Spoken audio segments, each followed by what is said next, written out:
han sido rastreadas hasta América y Asia. Los escépticos del diluvio a menudo apuntan al hecho que durante los viajes de misionarios cristianos a varios países, la leyenda de la inundación de los nativos podría haber sido directamente influenciada por la historia bíblica de Noé.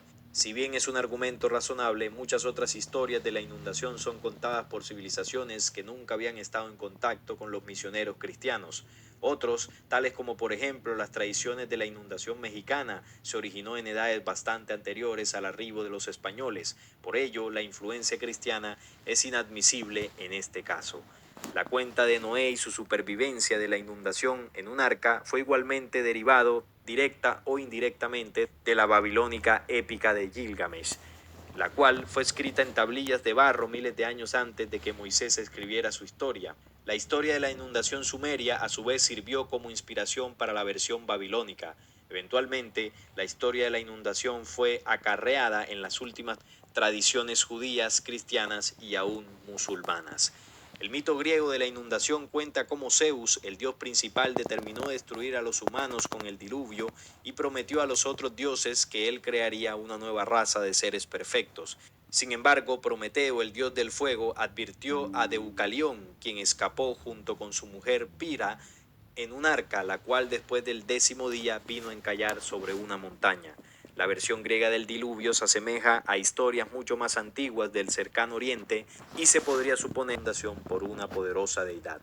La equivalencia mexicana para el bíblico Noé es Coxcox, un hombre que junto con su mujer Xochiquetzal escapó al cataclismo en un enorme barco, después de haber sido preadvertido por un ser divino y dado instrucciones de cómo construir el barco. Todas estas memorias son de gran valor porque nos proveen de muchos detalles sobre lo que aconteció en esa antigua catástrofe. Esto nos permite reconstruir este acontecimiento prehistórico y averiguar qué fue lo que realmente sucedió. La leyenda del diluvio de los toltecas es de muchas maneras intrigante, pues según los toltecas en tiempos ancestrales la tierra experimentó pesadas lluvias y relámpagos. El agua cubrió toda la tierra y aún las montañas más altas. Solamente algunos humanos lograron escapar del desastre y comenzaron a multiplicarse. Como tenían miedo de ser víctimas de un futuro cataclismo, la gente sintió que necesitaban alguna clase de protección, un refugio. Construyeron una torre muy alta donde podrían esconderse si el mundo iba a ser destruido una vez más. El problema fue que los humanos hablaban diferentes lenguas, no eran capaces de entenderse unos con otros, por lo que se separaron y fueron a varias partes del mundo. Los toltecas recordaban que la tierra se sumergió por 15 cubitos. La misma información respecto a las profundidades del agua es dada en la Biblia en el Génesis 7:20. 15 cubitos de agua para arriba prevalecieron las aguas y las montañas fueron cubiertas.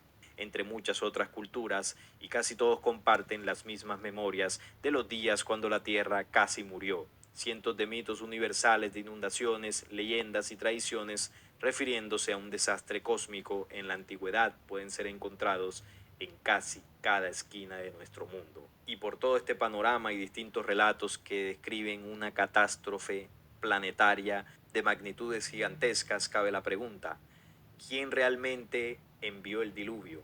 ¿Y cuál fue el propósito de toda esta destrucción? Y sobre todo, ¿por qué los dioses del pasado, entre ellos Jehová y sus ángeles, huyeron de la tierra en ese momento? Y así como lo mencionaba en el relato, el gran diluvio universal, una de las más grandes catástrofes de la historia de este planeta. De este evento, como lo vimos, hay registros en prácticamente todas las culturas del planeta, separadas en tiempo y en espacio. Fue el momento en que Jehová, uno de los falsos dioses que más conocemos acá en Occidente, sobre todo de las religiones judeocristianas, este personaje tuvo que huir junto con sus ángeles y también junto con los demás dioses que gobernaban en los demás pueblos y lugares del planeta. Falsos dioses que llegaron aquí en esa invasión extraterrena a manipular y a apoderarse del planeta y la humanidad. Al llegar aquí gestionaron varias estratagemas de control y de destrucción, no solamente para la naturaleza, sino para la misma humanidad original que ya vivía en este lugar. Ellos no fueron nuestros creadores, fueron los manipuladores.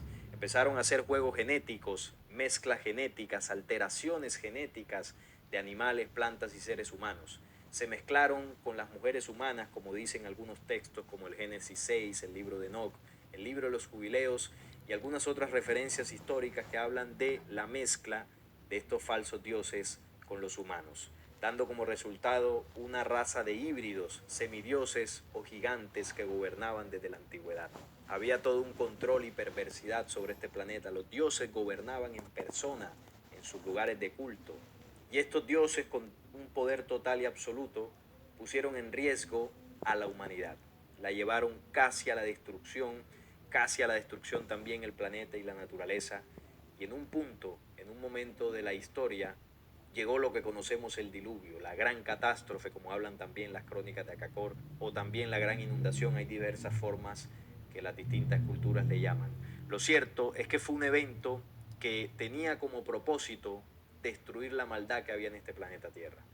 Pero esa maldad no estaba determinada por la desviación del ser humano y la desobediencia de un supuesto Dios, como dice la Biblia o muchas teorías oficiales. Esa maldad estaba determinada por la incidencia de estos falsos dioses extraterrestres que llegaron aquí, sus razas escogidas y la maldad que ellos mismos enseñaron a hacer a los hombres. Esa era la maldad que campeaba en el planeta Tierra. Entonces, quien envía el diluvio no fueron ellos mismos para supuestamente destruir a la humanidad por su maldad. El gran diluvio fue enviado por las jerarquías de la luz que venían persiguiendo a estas razas negativas, como dice el Apocalipsis 12, cuando Miguel y sus ángeles, jerarquías de la luz, luchaban contra el dragón y sus ángeles, los entes extraterrenos caídos aquí. Y esas jerarquías que llaman el Apocalipsis Miguel y sus ángeles fueron las encargadas de traer sobre este planeta Tierra una catástrofe, donde se movieron los 4 elementos, donde hubo fuertes lluvias y oleajes, con el único propósito de destruir a los falsos dioses y a las razas híbridas que habían creado aquí. Esa era la maldad que estaba en este lugar. El diluvio fue enfocado a destruir esa maldad. Por eso los pocos dioses que lograron sobrevivir, o los pocos seres extraterrestres más bien, lograron huir con su tecnología, con sus naves, y salieron del planeta. Porque si no se iban, iban a ser totalmente exterminados. Y los sobrevivientes de estas razas negativas que lograron permanecer volvieron a retomar el poder mucho tiempo después. Pero ese poder ya no era igual. Ya no era como en la época antediluviana. Sus razas fueron diezmadas en número, sus grandes templos fueron destruidos. Las razas híbridas que crearon acá en el planeta Tierra fueron barridas por el movimiento tan fuerte de los elementos. Ellos fueron obligados entonces a esconderse bajo tierra, las razas que quedaron. Establecieron allí sus ciudades intraterrenas desde las cuales controlan hoy en día. Entonces fueron obligados a esconderse como ratas.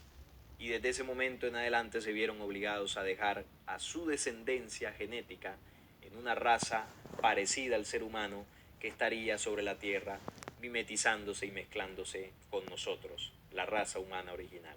Y a través de estos escogidos o razas de sangre azul es que aún siguen controlando el mundo desde las sombras.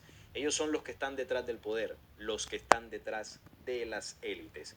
Controlan a través de estas razas y también permanecen aún con vida porque el ser humano, nosotros con nuestro accionar, les seguimos sirviendo de alimento, replicando a cada momento el legado negativo que desde ese tiempo pasado se convirtió en algo cotidiano para nosotros. Las guerras, la venganza, el vicio, el odio, la depravación, todas esas condiciones que van en detrimento de la ley original del hombre son las que siguen alimentando a estos entes, porque cada vez que el hombre acciona de mala manera, desprende estas energías que le sirven de alimento, como lo era en el pasado con sus sacrificios. Por eso promueven los conflictos bélicos, porque en esos enfrentamientos corre mucha sangre, corre odio, corre venganza, y ese es el mejor alimento para estos entes que controlan desde lo oculto. Entonces el propósito real del diluvio fue destruir a los dioses del pasado. Lograron sobrevivir porque tenían tecnología,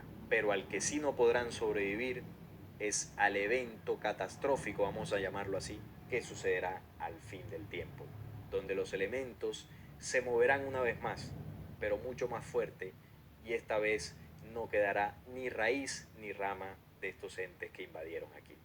Es el poco tiempo que les queda y esta vez no podrán huir, esta vez serán destruidos por completo. No quedarán ni razas escondidas, ni energía vagando por ahí, no quedará absolutamente nada de ellos. Y ese proceso de justicia invita al ser humano terrestre a que también desterremos de dentro de nosotros el legado que ellos nos dejaron. Ese es el objetivo de todos los mensajes y conocimientos espirituales que han llegado al planeta Tierra. Entonces, ojalá que les haya gustado esta historia que les he llevado, ya que fueron elementos, ya que fue una historia. La historia dice así. Ojalá que les haya gustado. Hasta entonces, gracias.